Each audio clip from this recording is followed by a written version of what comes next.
Hey, the title tells you what this is all about.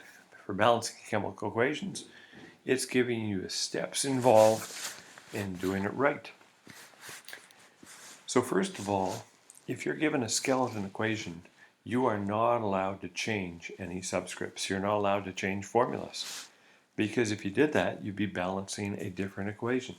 So all you are allowed to do is what it says in number 2, is put coefficients in front of formulas. And when you do that, when you get all finished, check that everything's balanced. In general, it's best to balance one element at a time. Sometimes you can get away with, say, a complex ion doing that, but sometimes that can lead you into trouble. So better just to go element by element.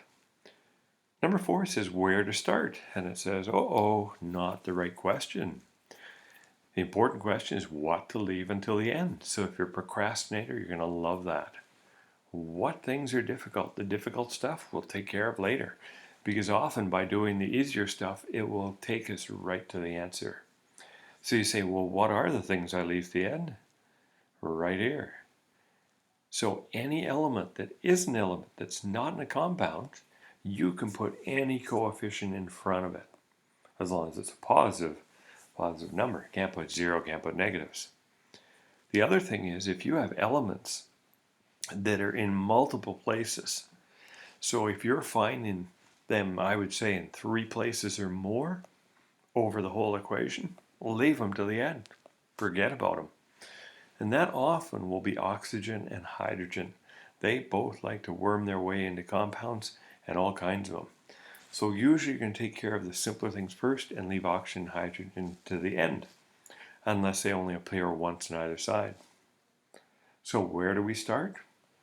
We start with elements that appear only once as a reactant and once as a product. And so number 6, it says this is a puzzle. You can be a wimp and throw up your hand and say, I just can't do it, boo-hoo. Or you can suck it up and say, hey, I'm going to get on with this. I'm going to get this and figure it out. I'm not going to let this beast defeat me. So if you treat it like a puzzle and a bit of a game, and you have a little intestinal fortitude, you're going to do fine with this stuff.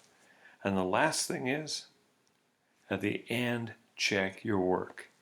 You go and you count the atoms of each element on the left and the right and make sure every element is balanced. And that way you know you've done it right. If you've done it wrong, start again. And often, when you start again, start by balancing something else first. And often that will take you to the right answer. So we're about to do 15 examples, and that'll be in the next video. And you have the page there. Do not hand it in. These are notes. And by the time we've done 15 examples, hopefully you start to see some of the ways of attacking it.